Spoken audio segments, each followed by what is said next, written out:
Ever catch yourself staring down a final boss and you're like, wait a minute, is that me? Yeah, it's like looking in a mirror, but in the worst way possible. We're diving deep today into games that use this fight yourself, and not just for a cheap thrill. It's more than just a cool twist. It's about making you think about the face staring back at you from the screen. Who is that, really? And we found some seriously good examples, from mythical brawls to sci-fi showdowns, each with a unique spin on what it means to confront yourself. It's not just the story either. We'll break down how these games use their mechanics, the whole design, to make that inner conflict hit hard. All right, let's kick things off with Black Myth Wukong, Journey to the West vibes, gorgeous visuals. You're on the path to becoming Sun Wukong himself. You know, the Monkey King, staff and all that, legendary. Exactly. But becoming a legend, there's always a price. Black Myth totally gets that. The weight of legacy, you're not just getting Sun Wukong's power, you're carrying all the baggage that comes with it. And that all comes to a head with the final boss. Don't tell me, it's the Monkey King himself. You got it. So, time for a family reunion beatdown. Sign me up. But wait, there's a twist, right? You're not trying to destroy Wukong, you're merging with him. Becoming him. Whoa. Intense. And get this, you have to earn it. Picture this. You're on this long, quiet boat ride towards the final fight. But as you're going, you relive Wukong's past, the good and the bad. Victories, screw-ups, the darkest stuff. So it's like a cautionary highlight reel of how not to be the Monkey King. Yeah, kinda. It's about understanding the true cost of power before you even grab that staff. Are you ready for this? Can you handle it? Or will you become the very thing you're supposed to overcome? Heavy stuff. Okay, from legendary monkeys to stealth missions and clones, Metal Gear Solid, anyone. Solid Snake, our guy, goes on this mission and bam!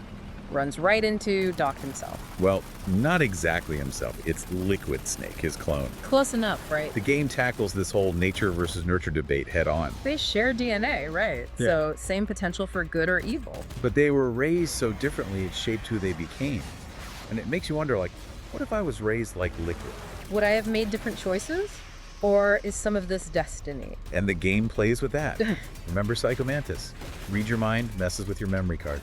Yeah, that was messed up. Still gives me chills. It's like even before Liquid shows up, there's this feeling of something being off, your actions being mirrored back at you. It's unsettling. Man, that's some next level mind games right there. Speaking of messed up, let's talk Dark Souls. Brutal difficulty aside, you've got this whole death and rebirth thing going on. Cycles. Right. You're trapped trying to stop the world from ending by linking the first flame over and over again. But with each link, it's like you inherit a piece of all the players who came before you, all their struggles, all their wins, which leads us to The Soul of Cinder, the final boss, the culmination of everyone who tried and failed before you. So you're fighting the echo of every player who ever raged quit. That's just not fair. It gets even wilder. The Soul of Cinder's moves, not random. It's analyzing your playstyle throughout the entire game. Hold on. It's learning how to beat me while I'm playing. Basically. Magic user. It'll use magic. Love dodging. Get ready to adapt, because it knows what you're going to do before you do it. That is both amazing and terrifying. No wonder people love this game, even if it makes them cry sometimes. Dark Souls forces you to confront your habits, the way you approach challenges. It's asking, can you change, evolve, or will this cycle consume you? Deep stuff for a game where half the time you're just trying not to die. Speaking of consequences, our next game takes theirs to a whole other level. All right, get ready for some serious atmosphere because we're heading into Shadow of the Colossus. This game, it's a journey, man. You'll wander and you'll do anything to bring back your lost love.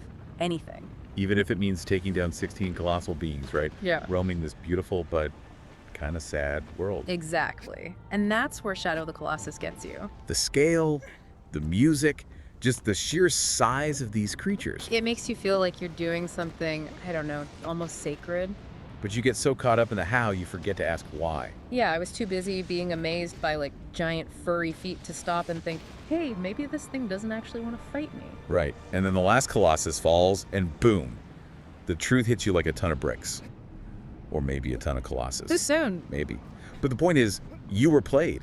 Those weren't monsters. They were holding back something truly awful. When by killing them. You just unleashed it. Talk about a bad feeling. And it gets worse. This ancient evil, it doesn't just say, thanks for the assist. It takes over. Possesses you. Game over, right. Not quite. This is where Shadow of the Colossus drops one of the most powerful fight-yourself moments ever. You're not in the driver's seat anymore. So what are you fighting? Your body is literally being dragged towards oblivion, right? And that thing dragging you. It's like the physical embodiment of your mistake. All you can do is struggle, try to claw your way back from the edge. Less of a boss fight, more like a desperate plea for control. Intense. It makes you face the weight of your actions, even if you were tricked. Can you live with what you've done?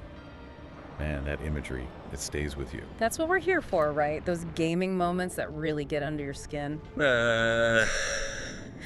Okay, for our final game, let's jump to a galaxy far, far away. Mass Effect 3, Commander Shepard is back, but this time. The enemy's a little more up close and personal. How close are we talking? How about a copy of yourself? Okay, now that's just not fair. But it makes sense, right? I mean, Mass Effect was always about choice, how your decisions have these ripple effects. And in Mass Effect 3, those ripples come back to you in the form of a clone. Made by Cerberus, no less. Classic Cerberus. Always up to something shady. But a Shepard clone. It's brilliant, really. Yeah. And terrifying. It's not just that this clone has all your skills. Which is already a nightmare. It's that they know how you think. This clone studied you. They know your habits, your go-to moves. It's like looking in a mirror on the battlefield. Talk about a mind game. You'd second guess everything. Exactly. And the game's design. Chef's kiss. Remember how you customize Shepard? Skills, weapons, the whole deal. Years of fine-tuning, man. Like, guess what? Your clone, they like the same stuff. Oh, come on. Really? They went there. Oh, yeah. Tech ability's your thing. Clones got countermeasures. Sniper. Good luck finding cover they don't already know about. Your strengths, their weaknesses now. It's like Mass Effect 3 is saying, everything you've learned, every choice you made, be prepared to use it against yourself. Yeah. You spend the whole game becoming this awesome hero, and then bam, your own shadow turns against you. That's what makes this fight yourself idea so powerful. It's not just some cool boss fight. It makes you look in the mirror, you know? Makes you think, what if that was me? What happens when you gotta face your dark side? The you could have been if things went sideways. And then it's like, which one is the real you? Is it the things you do, the choices you make? Or is there something more, something even a clone or a shadow can't copy? Makes you think, man. No wonder these games stick with you. So we've journeyed to the west, battled our clones, faced the echoes of legends. Which one really got to you? Was it Black Myth, Wukong, and that weight of destiny? Yeah. Or Metal Gear Solid, messing with your head about nature versus nurture?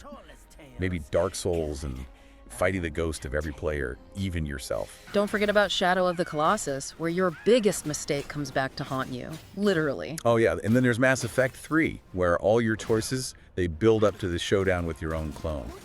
Brutal. Each game takes a different angle on this, right? Like they're showing us different sides of what it means to be human. So next time you're facing that final boss, take a good look. You might be surprised at who or what you see staring back. And remember, the toughest enemy is usually the one you see in the mirror.